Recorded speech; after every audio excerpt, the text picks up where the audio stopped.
Good morning everybody. Shri Radha Krishna माध्यमिक विद्यालय की ऑनलाइन क्लास में आप सभी का स्वागत है। मैं नरेश कुमार आपके समक्ष उपस्थित हूँ हिंदी की क्लास लेकर के। और हिंदी में हमारा अपना जो व्याकरण का जो प्रकरण चल रहा है वो चल रहा है समास का। तो समास के प्रकरण में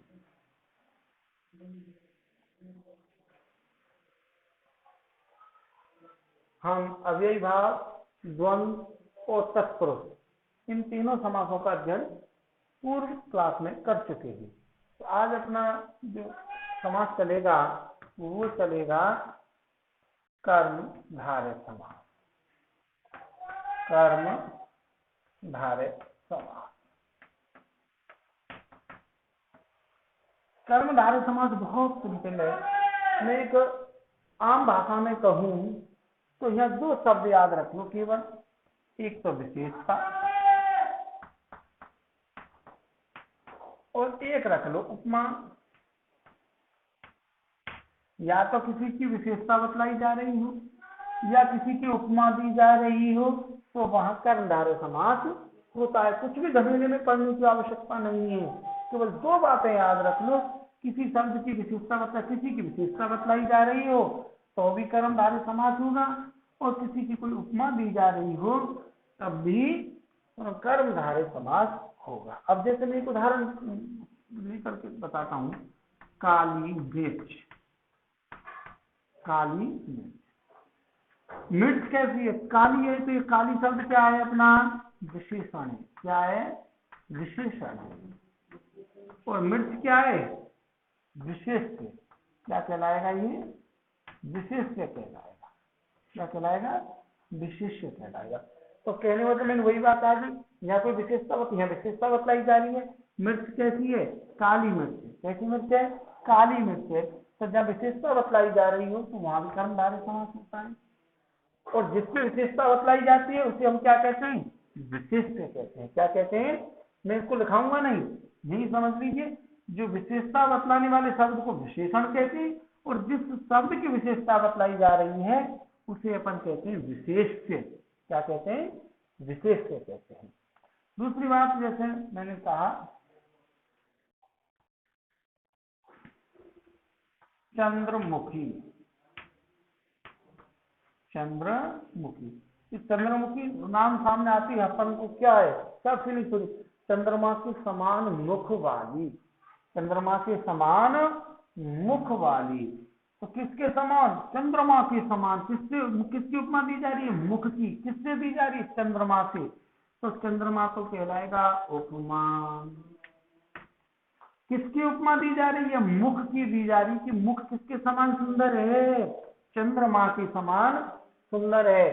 तो ये मुख क्या कहलाएगा? उपमेय। क्या कहलाएगा? उपमेय। ठीक है। तो हम वही बात निष्कर्ष के रूप में क्या बात लाएंगे कि जब कहीं भी कोई विशेषता बतलाई जा रही हो या किसी की उपमा दी जा रही हो तो वहां पर कर्मधारय समास होता है। अब लिखते हैं अपन परिभाषा।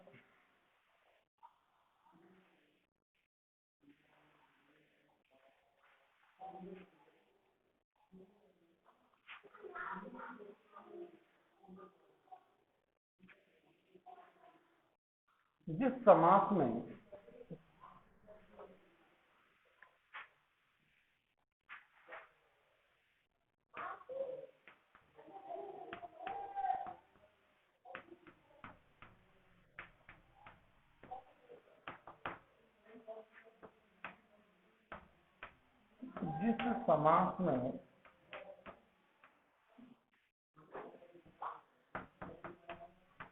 प्रथम पद, यहां परिभाषा में प्रथम पद लिखा है। 95% प्रथम पद ही होता है, लेकिन कभी कभी द्वितीय पद भी हो जाता है, लेकिन परिभाषा में मैं प्रथम पद ही लिख रहा हूं। जिस समास में प्रथम पद विशेषण हो या उपमान, विशेषण या उपमान हो तो ये प्रथम पद वाली बात जो है, ज्यादातर 95 शब्दों में प्रथम पद ही होता है। जिस समास में प्रथम पद क्या हो, विशेषण हो या फिर उपमान हो,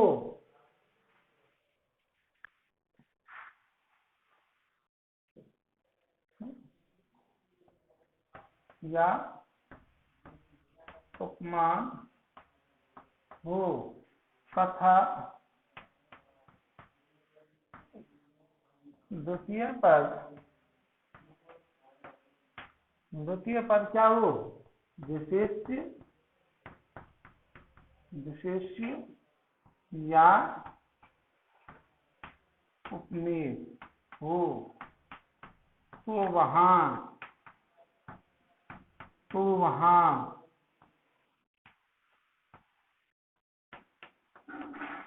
कर्मधारय समास होता है। कभी कभी ऐसा होता है कि जो परिभाषा हमने जो प्रथम पद में लिखा है वो द्वितीय पद में आ जाता है, द्वितीय पद में लिखा है जो प्रथम पद में आ जाता है, लेकिन ऐसा बहुत ही रेयर केस में होता है। जो ज्यादातर जो उदाहरण होते हैं, जो जनरल जो उदाहरण होते हैं, उसमें यही परिभाषा सटीक बैठती है कि प्रथम पद या तो विशेषण होता है या उपमान होता है, और द्वितीय पद विशेष्य या उपमेय होता है। तो ऐसी कंडीशन जहां होती है वहां पर होता है कर्मधारय समास।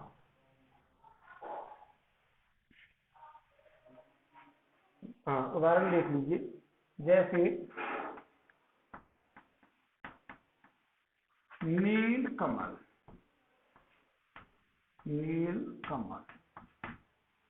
नील कमल में देखो नीला शब्द है और एक कमल है, तो इसका जो समास विग्रह जब अपन करेंगे तो क्या करेंगे, नीला है जो कमल।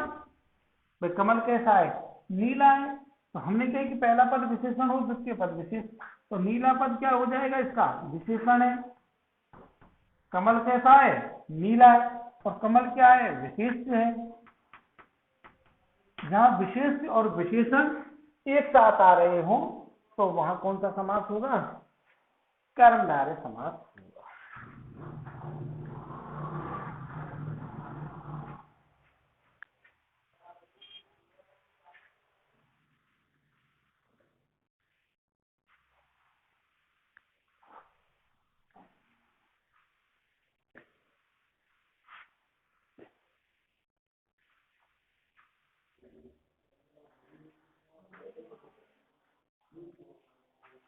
नेक्स्ट उदाहरण लीजिए, महापुरुष। पुरुष कैसा है, महान है। पुरुष कैसा है, पुरुष तो बहुत सारे होते हैं, लेकिन ये पुरुष कैसा है, महान है। तो महान क्या शब्द है, विशेषण। क्या शब्द है, विशेषण। पुरुष कैसा है, पुरुष क्या कौन सा शब्द है, विशेष, क्योंकि विशेषता किसकी बतलाई जा रही है, पुरुष की। जिसकी विशेषता बतलाई जाती है उसे क्या कहते हैं, विशेष। और जो शब्द विशेषता बतलाते हैं उन्हें कहते हैं अपन विशेषण। तो समास विग्रह होगा, महान है जो पुरुष, महान है जो पुरुष, महान है जो पुरुष। नेक्स्ट उदाहरण देखते हैं,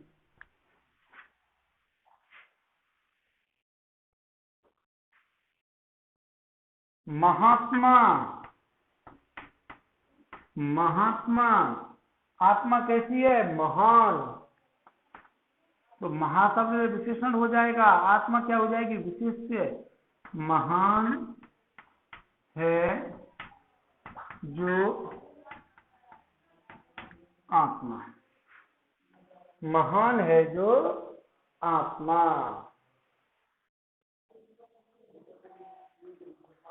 नेक्स्ट उदाहरण देखिए, ये तो हो गए विशेषण वाले। अब मैं बताता हूं आपको उपमान वाले। एक उदाहरण में बता ही चुका हूं, चंद्रमुखी वाला। दूसरा उदाहरण आप देखिए, कमल नयन। कमल नयन, कमल नयन। वैसे एक और सिंपल सी मैं पहचान आपको बता दूं उपमान वाली, उपमान हमेशा हमारी पहुंच से दूर होता है, उपमेय हमारे आसपास होता है, या हम स्वयं होते हैं, या हम जिसका स्पर्श कर सकते हैं, जबकि उपमान का हम स्पर्श आसानी से नहीं कर सकते। कमल नयन, तो आंखें और कमल, तो आंखें किसके समान है? कमल के समान। तो क्या लिखेंगे? कमल के समान, कमल के समान नयन या नेत्र, कमल के समान नयन या नेत्र। और एक और लिख लीजिए, मुख चंद्र। और देखो इसमें उल्टा है, मुख किसके समान है? चंद्रमा के, लेकिन उपमान इसमें कहां दे रखा है? बाद में दे रखा है। तो इसलिए मैंने बताया आपको पहले कि हम भले इस परिभाषा को लिख चुके हों, लेकिन फिर भी कुछ शब्द ऐसे होते हैं जिनमें उपमान बाद में भी आ जाता है और उपमान पहले भी आ जाता है। तो मुख चंद्र, तो मुख किसके समान है? चंद्रमा के समान, या चंद्रमा मुख के समान है तो उल्टा हो जाएगा। तो मुख किसके समान है? चंद्रमा के समान, समान मुख। तो ऐसी स्थिति में कौन सा समास होगा? कर्मधारय समास होगा। या आप निष्कर्ष के रूप में ये याद रख सकते हैं कि जब विशेष्य और विशेषण का प्रयोग हो रहा हो या उपमेय और उपमान का प्रयोग हो रहा हो तो वहां कर्मधारय समास होगा। पहले पद और द्वितीय पद के लफड़े को छोड़ दो, नोट लगाओगे।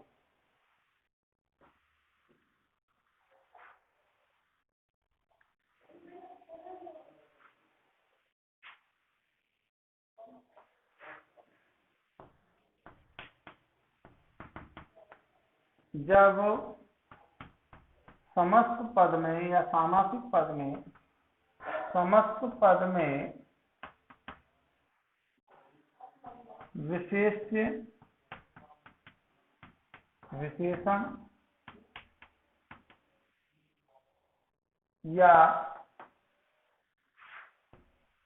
उपमेय उपमान का प्रयोग हो रहा हो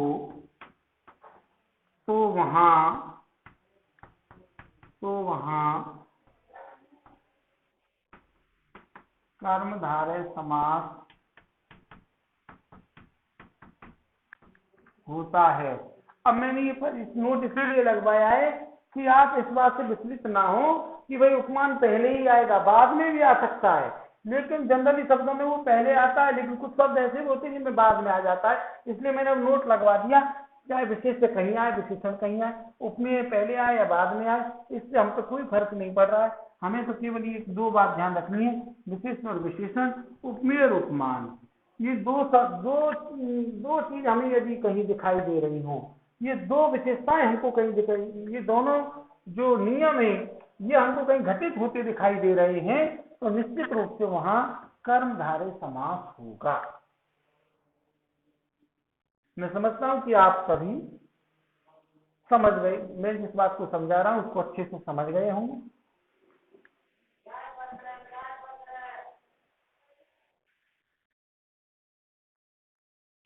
एक उदाहरण और देख लीजिए, सर्वोत्तम। उत्तम तो है, लेकिन किसमें उत्तम है? सभी में उत्तम है, सभी में उत्तम, सभी में उत्तम, सभी में श्रेष्ठ है, उसे क्या कहा जाता है? सर्वोत्तम कहा जाता है। तो जहाँ विशेषता बतलाई जा रही हो किसी की, या किसी की उपमा दी जा रही हो, तो वहां कर्मधारय समास होता है।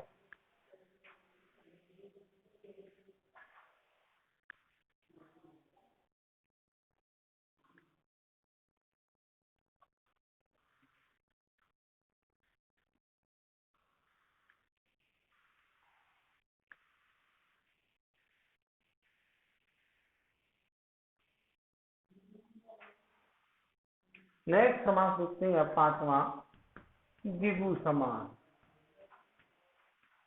जिगु समास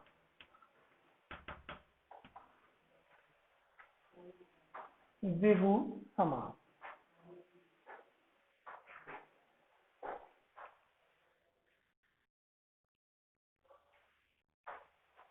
द्विगु समास में जिस सामासिक पदों में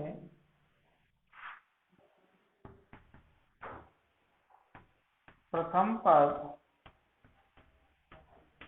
कैसा हो, संख्यावाची हो,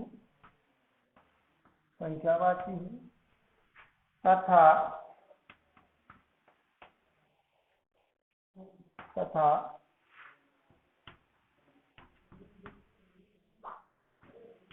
द्वितीय पद प्रधान हो, द्वितीय पद संज्ञा हो या प्रधान हो। द्वितीय पद प्रधान भी हो सकता है या संज्ञा भी हो सकता है। जिस सामासिक पद में प्रथम पद संख्यावाची हो तो वहां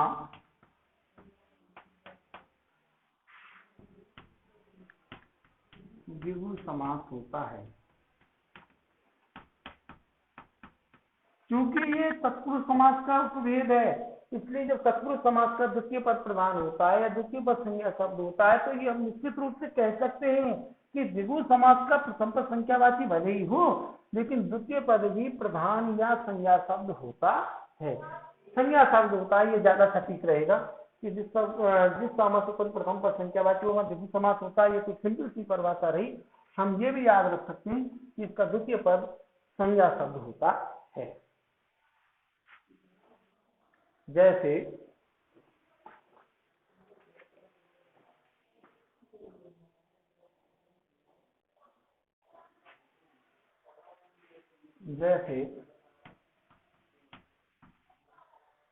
चौराहा,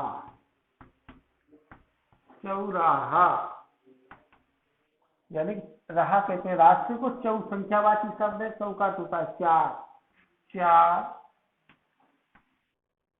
राहों का समाहार, चार राहों का समाहार। तो परिभाषा अपनी कहती है प्रथम पद संख्यावाची होता है, प्रथम पद संख्यावाची है। दूसरा पद कैसा है, संज्ञा भी है। तो हम जिक्र कर रहे हैं हम तो चार राहों का समूह या समाहार ऐसी स्थिति में होता है जहाँ प्रथम पद संख्यावाची होता है तो वहां होता है द्विगु समास। एक नियम नंबर 2 नोट लगा लीजिए छोटा सा।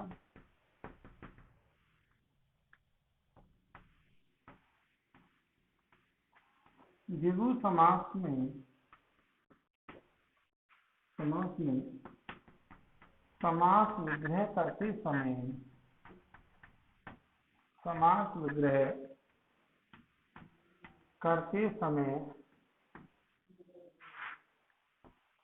समूह या समाहार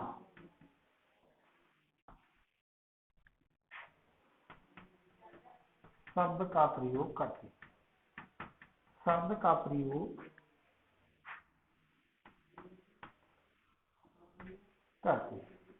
या तो समूह शब्द का प्रयोग करते हैं या समाहार शब्द का प्रयोग करते हैं। ये हम ध्यान रख सकते हैं कि जब भी हम द्विगु समास का समास विग्रह करते हैं तो समास विग्रह में समूह या समाहार शब्द का प्रयोग होता है, क्योंकि जो सामासिक शब्द होता है वो समूह या समाहार का ही अर्थ प्रदान करता है।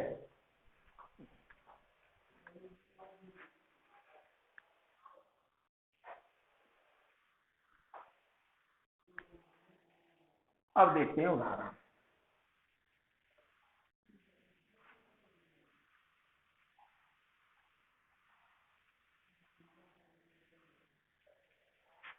सप्तऋषि,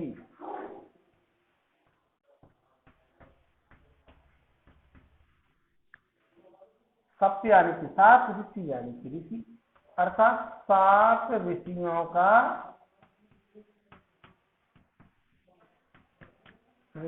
का या तो समूह लिखेंगे या समाहार लिखेंगे। सात ऋषियों का समाहार। उदाहरण नंबर 2, पंचवटी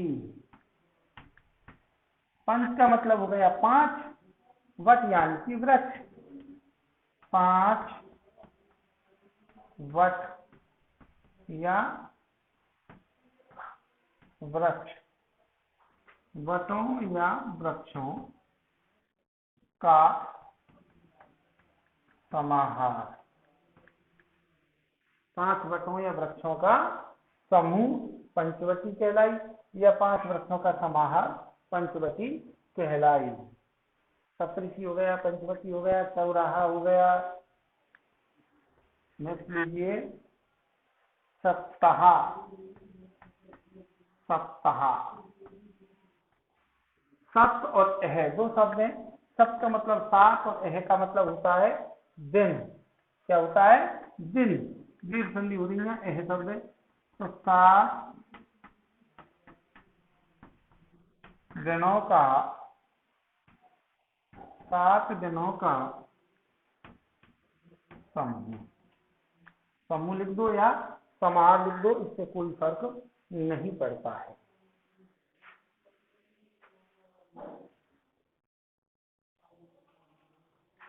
एक उदाहरण और लीजिए, शताब्दी,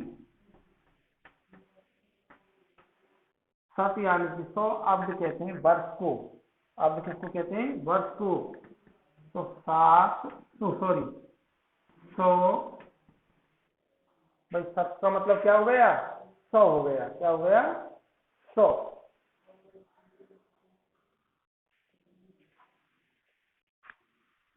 या अपन 7 भी लिख सकते हैं। 100 वर्षों समूह, या अपन समाहार भी लिख सकते हैं। तो ये आपका द्विगु समास है, बहुत सिंपल है, पहचान हो जाती है। प्रथम पद संख्यावाची होता है, सम्य संख्यावाची है। और समास वगैरह करते समय हम किसका प्रयोग करते हैं? समूह और समाहार शब्द का प्रयोग करते हैं।